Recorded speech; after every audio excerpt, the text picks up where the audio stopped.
Namaskar everyone.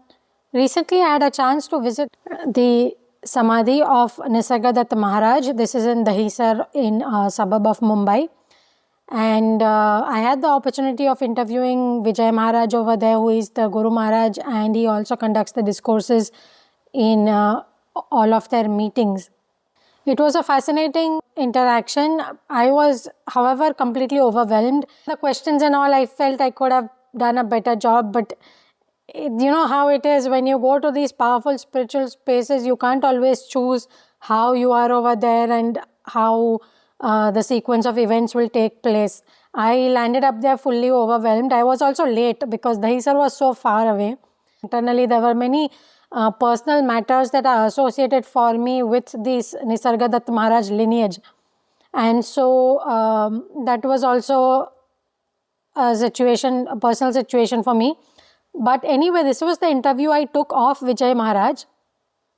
I have asked him a lot of questions that were pertinent for me in terms of understanding the lineage, understanding how the practices have flowed from Bhau Sahib Maharaj to Siddharameshwar Maharaj to Nisargadatta Maharaj, and also exploring the roots of this entire lineage, which is the Navnath Sampradaya, and how Dattatreya is the main guru in this lineage. So all these various things we are discussing in this with Vijay Maharaj.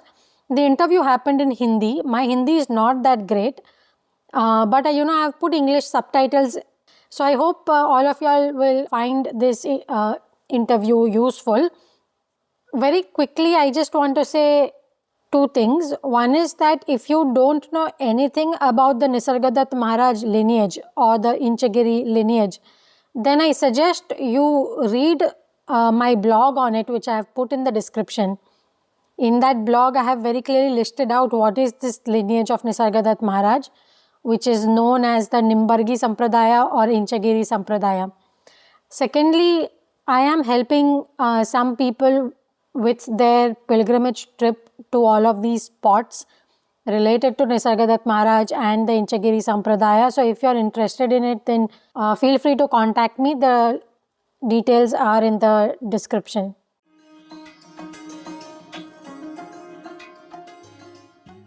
वो भाऊ साहब महाराज का जो path है, जितना तक मुझे पता है, उसमें ज़्यादा वो ध्यान और नाम जप टाइप की साधना ज़्यादा होती है. फिर वो ऐसा बोला जाता है कि सिद्धरामेश्वर महाराज जी ने थोड़ा साधना चेंज किया, और अभी जो निसर्गदत्त महाराज जी का पता है हमको, वो आई एम दैट बुक और उसमें से थोड़ा, तो उसमें वो ध्यान और नाम जप का थोड़ा फोकस कम हो गया है और जस्ट ज्ञान रखने का ज़्यादा है. तो आप उस पर कुछ थोड़ा बता सकते हैं? चेंज तो ऐसे आप बोल रहे चेंज हो गया, तो भाऊ साहब महाराज के टाइम पे भी ध्यान होता था. नामस्मरण को ज़्यादा इम्पोर्टेंट था. और सिद्धारामेश्वर महाराज ने क्या बदली किया? बदली ऐसे तो कुछ नहीं किया. अच्छा, नहीं किया. यानी वो ध्यान साधना तो वो खुद करते थे, और ज्ञान पे उन्होंने ज़्यादा फोकस किया बाद में कि ज्ञान इम्पोर्टेंट है. और फिर निसर्गदत्त महाराज ने जो बोला वो ज़्यादा आई थिंक ज्ञान तरफ हो गया ना, कि उसमें भी ध्यान और नाम जप का है. निसर्गदत्त महाराज ने ध्यान पे भी ध्यान करने का भी फोकस किया. ऐसा नहीं कि उन्होंने नहीं किया, लेकिन सिखाने का तरीका उनका थोड़ा अलग है. और नाम तो उन्होंने भी नाम स्मरण करने के लिए सिखाया. तो ये निसर्गदत्त महाराज जी का जो साधना है, वो आप थोड़ा शॉर्ट में बता सकते हैं, जस्ट कोई व्यूअर्स को भी जानना है तो? निसर्गदत्त महाराज का मैं हूँ, ये जो कॉन्शियसनेस अपने पास आता है, अपने पास किसी के पास भी रहता है, मैं हूँ, वो मालूम पड़ता है वो. बस उसको पहचानो, चुप बैठो. ये बेसिक है. हाँ. तो उसमें फिर गुरु मंत्र दीक्षा और सब है फिर भी वो? हाँ. तो जो साधका है वो भी रिक्वेस्ट कर सकते हैं अगर उनको दीक्षा चाहिए, या जो गुरु है लाइक आप जैसे भी है वो भी देख के बता सकते हैं कि ये इस साधका का अच्छा सब है तो दे सकते हैं ऐसा। हाँ हाँ। हाँ, तो अगर कोई साधक है, और काफ़ी सारे साधक जो स्पेशली इंटरनेशनल होते हैं उनको ये यात्रा पे जाने का मन रहता है। लाइक बहुत से स्थल है, लाइक निसर्गदत्त का महाराज के 2-3 स्थल है, ये दहीसर का समाधि है, फिर वो बाणगंगा है, फिर इंचगिरी मठ के भी जो मठ है थोड़े, तो वो यात्रा जाने का कोई जाना चाहिए कि नहीं जाना चाहिए, कि किस तरह वो करना चाहिए, लाइक उसका फ़ायदा रहेगा? जाना तो चाहिए और नहीं भी। जब भी शुरू में मालूम नहीं है कोई चीज़ तो देख के आएगा तो मालूम पड़ता है। अब एक बार मालूम पड़ा तो नहीं गया तो भी चलता है। हाँ। लेकिन उसका मतलब मालूम पड़ा तो उसके ऊपर है, जाना नहीं जाना। तो वो कोई स्थल पे जाएंगे तो क्या करना, वो समाधि में जाके बैठ के ध्यान करना चाहिए, किस तरह वो स्थल का कुछ बेनिफिट हो सकता है? स्थल का बेनिफिट तो तुम्हारे ऊपर है। ओ, आप जाएंगे वहाँ अभी संप्रदाय, अवसर महाराज के संप्रदाय जो है उसमें 4 भजन है, 4 टाइम भजन करना है। सुबह का है, काकड़ आरती है, फिर पूजा है, फिर 2 भजन और है, इवनिंग भजन है, रात का भजन है, तो 4 टाइम्स भजन करो। अभी वहाँ जाते हैं तो भी वही 4 भजन करते हैं। अभी जिसको टाइम मिला वो मेडिटेशन कर सकता है। तो कोई लोगों को लगेगा क्योंकि वो लोग निसर्गदत्त महाराज से अट्रैक्ट हो जाते हैं क्योंकि सिर्फ वो ज्ञान का बोलते हैं, वो सब देवी देवता भजन ऐसा रिचुअल्स नहीं होता है। तो अभी यहाँ तो कैसे उसका मेल करने का, कि रिचुअल भी कर सकते हैं लेकिन हमारा खुद का ज्ञान भी होना चाहिए, वो दोनों का मेल कैसे होगा? नहीं, अपने देवी देवताओं का क्या बोला? भजन करेंगे तो देवी देवता आ ही जाएंगे ना उसमें, कि नहीं आए? लाइक नहीं, यहाँ जो है भजन वो ज्ञान का ही मार्ग का भजन है। ओ, इसमें कोई देव देवता का भजन नहीं है। ये भजन खुद का खुद के लिए है। ओ,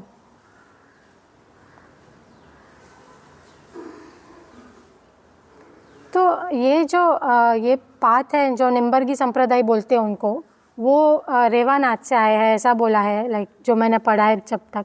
तो रेवानाथ खुद एक नाथ संप्रदाय के थे ना? बराबर। तो उनका भी कुछ यहाँ पे स्थल है, लाइक ये सब गुरु महाराज है, तो वो नाथ संप्रदाय के गुरु है, उनका भी कुछ ऐसे हम उनके लिए भी कुछ करते हैं आरती कुछ भी, लाइक? नाथ संप्रदाय का यहाँ तो ये जो संप्रदाय है नाथ संप्रदाय ही है।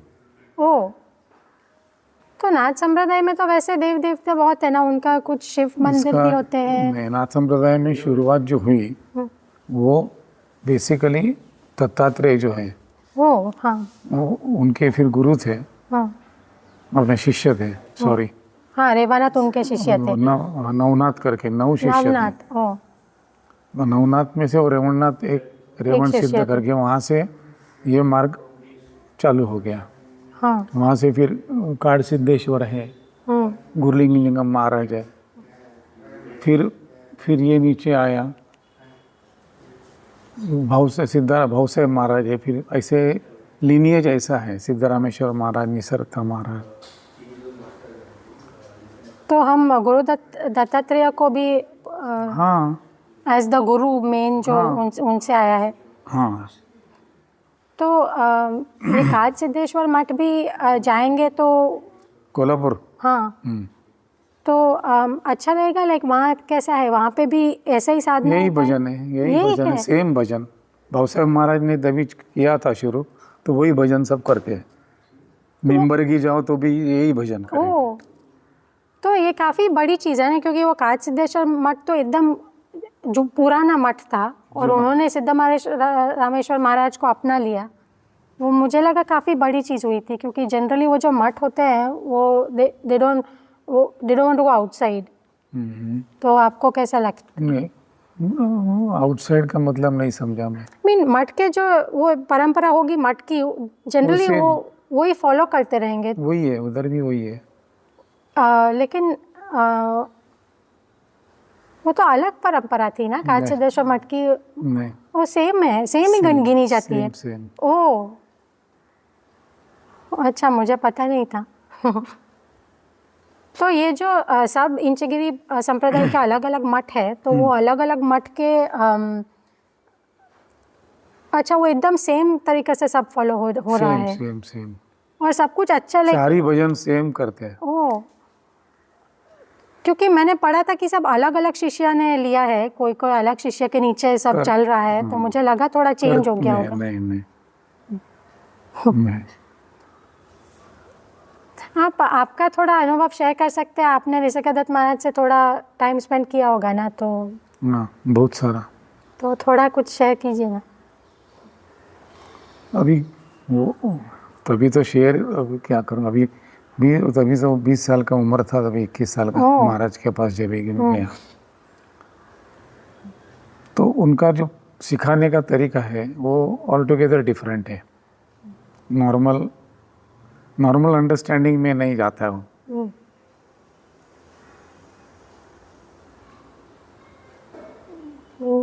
मैं हूँ ये मालूम पड़ रहा है, वो कॉन्शियसनेस करके बस वो तुम हो। ईश्वर की खोज बाद में करो, पहले इसकी खोज करो कि तुम कौन है। ये बेस है उसका। तो आप तभी से एकदम आपको अंदर बैठ गया है।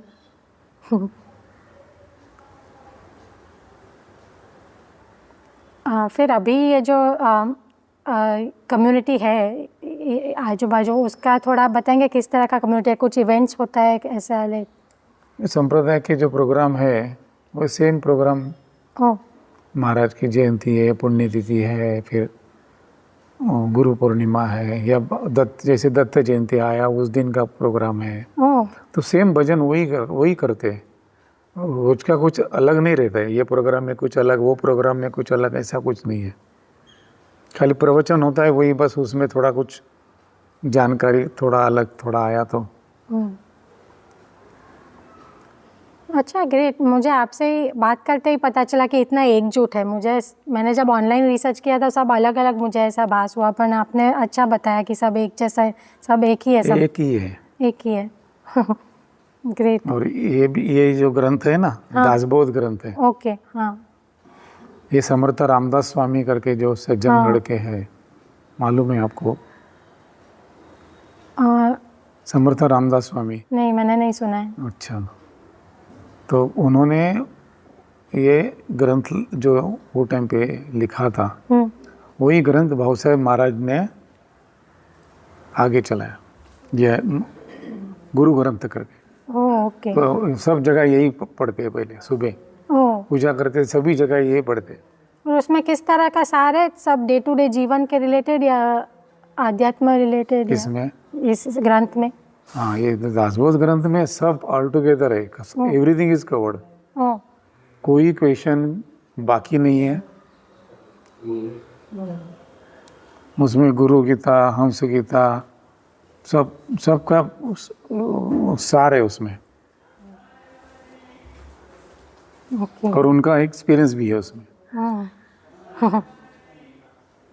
तो कोई अगर पर्सन है लाइक वो सिटी में रहते हैं, उनका लाइफ चालू है और उनको आध्यात्म में थोड़ा इंटरेस्ट पड़ा है, तो आप क्या सजेस्ट करोगे किस तरह उनको चालू करना चाहिए? क्या करना चाहिए? लाइक ऐसी जगह में आगे थोड़ा टाइम स्पेंड करना चाहिए या कुछ उनको पढ़ना चाहिए? क्या यू कैन रीड बुक्स पढ़ सकते हैं। जैसे रामदास स्वामी का जो ये बुक है, that is more than sufficient. और कुछ बुक का जरूरत नहीं है। खाली समझ में नहीं आता है तो किसी को समझता है उसके साथ जाके बात कर सकते, कुछ लाइक थोड़ा प्रश्न करके। और फिर थोड़ा ऊंडा जाना है तो उस ऐसे तो वो तो अपना खुद के इंटरेस्ट से हो जाएगा ना, कुछ मिल जाएगा कि कोई कम्युनिटी है, कुछ इवेंट्स हो रहे हैं तो। नहीं, उसमें बेसिकली तुम व्हेन यू रीड, तुम पढ़ के उसमें तुमको समझ आना चाहिए। हाँ समझ आने के पहले आगे का सेंटेंस भी नहीं पढ़ने का, इतना पक्का होना चाहिए। ओ नहीं तो मैं दिन रात बुक पढ़ रहा हूँ, स्पिरिचुअल काम कर रहा हूँ मैं, रोज का पढ़ रहा हूँ, लेकिन मालूम कुछ नहीं पढ़ रहा है। So you should not go further unless you don't understand. मैं वापस रिपीट करूँ उसको, ये उसका कन्विक्शन होना चाहिए। हाँ आपने बहुत सही बोला, एक टर्म है डीप रीडिंग करके, बहुत उसका कन्विक्शन होना है। अब नहीं मुझे ये पक्का मालूम करना है क्या है, मैं वापस पढ़ूंगा, नहीं मैं नहीं मालूम पड़ा। और काफ़ी सारे टाइम एक लाइन का मल्टीपल मीनिंग्स होता है ना, तो वो भी समझ जाने का कि किस संदर्भ में बोला है, क्या है वो मल्टीपल मीनिंग्स भी अब जैसे आपकी इम्प्रूवमेंट होती है इनसाइड इंटरनल, वो आपको मल्टीपल मीनिंग्स अपने आप ओपन अप हो जाता है। नया मीनिंग आ जाता है। Yes that means your internal development हो रही है, बाकी वर्ड्स उधर ही है। हाँ इसलिए बुक इज इनफ, एंड थोड़ा कम्युनिटी हो तो थोड़ा डिस्कशन हो सकता है, तो हमारा अंडरस्टैंडिंग डीपर हो सकेगा। और कुछ क्वेश्चंस पूछना है, ऐसा कोई पर्सन होना चाहिए थोड़ा, वो लाइन के है, कोई पास बाजू में है, या दैट बुक इज सफिशिएंट। ऐसे पढ़ के मालूम पड़ता है ऐसा। अंकित आई थिंक इतना ही। आप कुछ और थोड़ा कुछ एडवाइस देना चाहेंगे, जो व्यूअर्स है वो थोड़ा बहुत जानेंगे निसर्गदत्त महाराज के बारे में, आप थोड़ा कुछ एडवाइस देना चाहेंगे उनको कि क्या कुछ हेल्प होगा उनका? देखो, इंसान पैदा हुआ बोलते हैं तो वो ईश्वर कौन है ये क्वेश्चन उसके अंदर आता ही आता है। ईश्वर क्या है, कहाँ है, या कोई ऐसे स्टैचू या जैसे ऐसे दिखाए सब मारुत ये है वो है। तो बेसिकली ईश्वर जो, उसकी ज़रूरत क्या पड़ी उसको, इंसान को क्यों उसको ईश्वर चाहिए? विदाउट ईश्वर की खोज में वो जी रहा है। ऐसे भी लोग हैं उनको जरूरत ही नहीं है, वो नास्तिक बोलते हैं उसको, वो नास्तिक लोग हैं। और जो ईश्वर है करके श्रद्धा रखते हैं उसको आस्तिक बोलते हैं। तो जो खुद पे विश्वास रखता है वो आस्तिक, जिसका भगवान पे विश्वास है लेकिन खुद पे विश्वास नहीं है तो आस्तिक नहीं है, नास्तिक है वो।